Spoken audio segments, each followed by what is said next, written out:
Welcome back to Football Daily, where we have made a team consisting of Pep Guardiola's worst signings. The Spanish supercoach often has a brilliant eye on the transfer market, but every now and again, even the best can get it wrong. Goalkeeper, Claudio Bravo.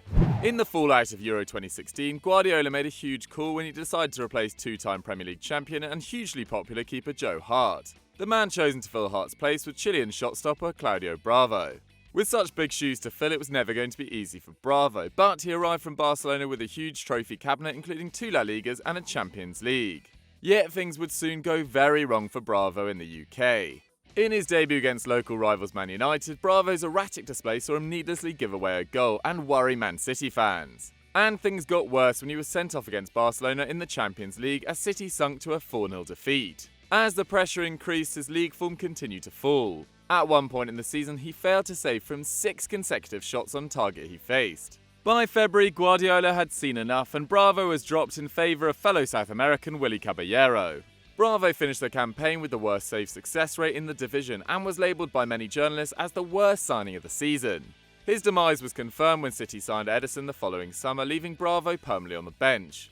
Although he still serves as backup to Edison to this day, no one quite knows what went so horribly wrong for the two-time Copa America champion in the Premier League. But before we go on to our next section, just a quick reminder to subscribe to Football Daily and hit that notification bell to never miss a video. Right back, Martin Cáceres. Martin Cáceres has seemingly been around forever, but it was back in 2008 when he sealed his first big move, joining Barcelona from Villarreal for £14 million. Cáceres arrived off just a single La Liga season, where he had been an ever-present in defence while on loan at relegation survivors Recreativo. But it wasn't long before injury would strike, a factor that has riddled his career ever since. Competing with Barcelona legends like Puyol, Piqué and Marquez proved too much for the young Uruguayan, who struggled to maintain fitness and form. Over the course of the campaign, Cáceres would find his game time limited to cup appearances, and would finish with just 23 outings in all competitions. The following season, Juventus took a chance on Cáceres, bringing him to Turin on loan. But with injuries plaguing his career, he has only once managed more than 14 league appearances in a single campaign since 2011. While he was involved in one of Barcelona's best seasons ever, winning La Liga, the Copa del Rey and the Champions League title, Cáceres was hardly a central figure to the success. Undoubtedly talented, if injuries hadn't hindered his career, it's possible Cáceres wouldn't be featuring on this list at all. Centre-back, Mehdi Benatia. In August 2014, Bayern Munich beat off a number of Europe's big clubs to secure the services of Moroccan star Mehdi Benatia. Yet, after 4 commanding years in Serie A with Udinese and later Roma, things never seemed to quite take off for the young defender in the Bundesliga. In his first season, he made just 15 league starts as he struggled to adapt to his new surroundings. Despite the lack of appearances, on paper Benatia was performing to a strong standard. An average of 3.6 clearances and 1.7 interceptions per game did rank above the likes of Philipp Lahm and centre-back Dante. But niggling injuries and off-field antics would begin to signal the end of his Bayern career as Guardiola seemingly grew tired of the defender. At one point, Benatia was forced to deny an embarrassing story that he had forgotten his passport ahead of a Champions League away fixture to Benfica and had to be left at home. By the time Benatia departed for Juventus in 2016, he stated his 2 years at Bayern were the hardest of his career. But with Benatia currently plying his trade in Qatar after making just 41 league appearances in 3 years in Serie A, his career suggests he simply wasn't good enough to be a Guardiola player. Centre-back, Dmitry Kruglnski.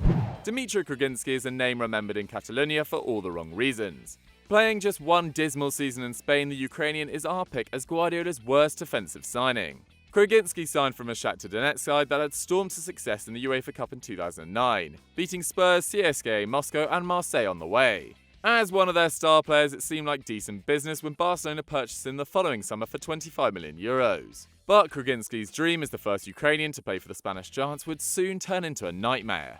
At just 24 years old, he needed time to adapt to the demands of playing for Barcelona, but time simply wasn't something the fans were willing to give. He looked disastrous from the start and was constantly caught out of position. Routinely booed by fans, his misery was confirmed when he gave away a vital penalty against Sevilla, leading to a 2-1 defeat. After just 851 minutes of league football, Kruglnski was sold back to Shakhtar for €10 million the following season. While the defender maintained support from Guardiola throughout, he never appeared ready to be a Barcelona player.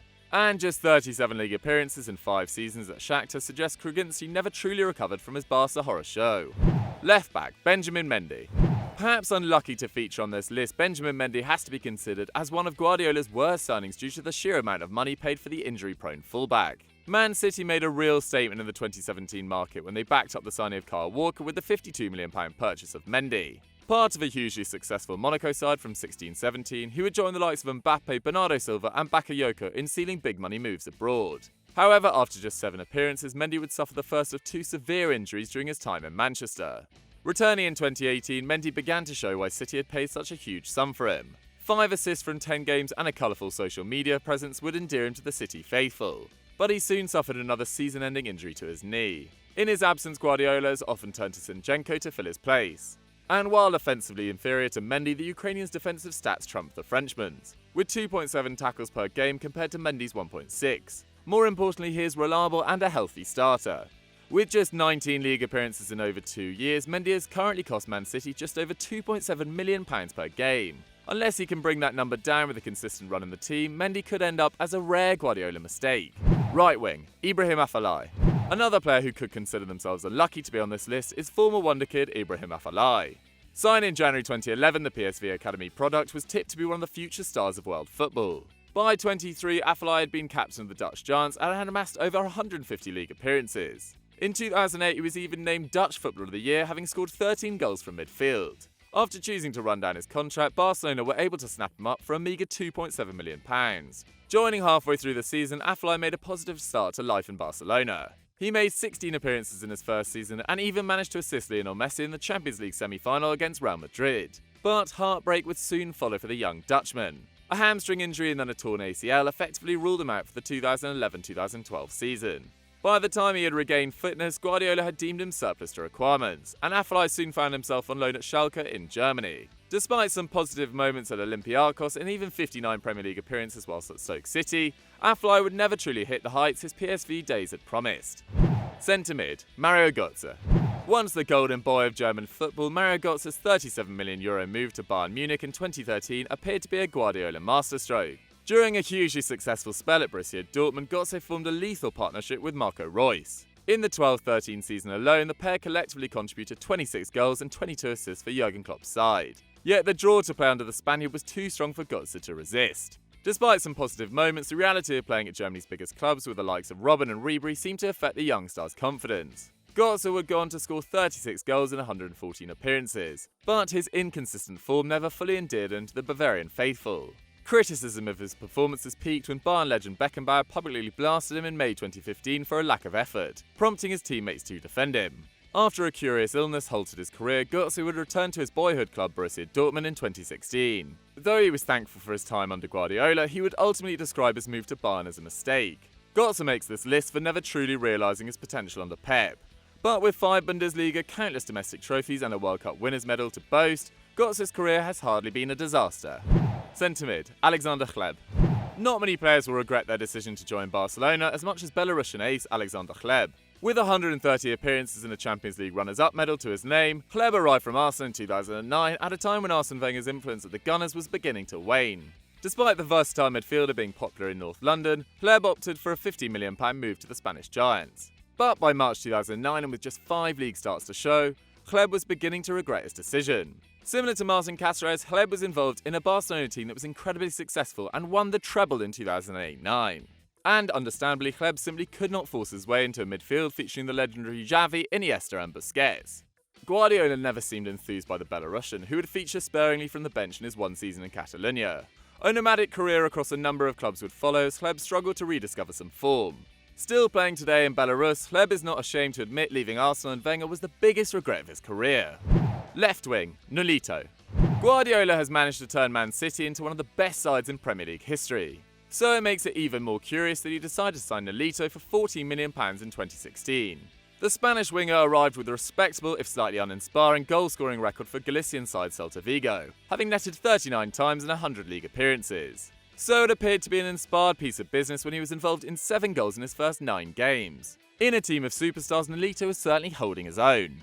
But things would drop off significantly for the Spaniard. Eventually falling out of favour, he played 24 minutes of league football in 2017. His displeasure of playing in England was laid bare when he described living in Manchester as living in a cave. Regularly outshone by his teammates, Nolito would only complete a dribble every other game and offer 0.7 key passes a match, half the output contributed by fellow wingers Sterling and Sane. With just 4 goals and assists from 19 games, it was no surprise to see Alito heading back to Spain the following summer, leaving his Manchester cave for Sevilla in a £6.3 million move, with no Citizens fans shedding a tear.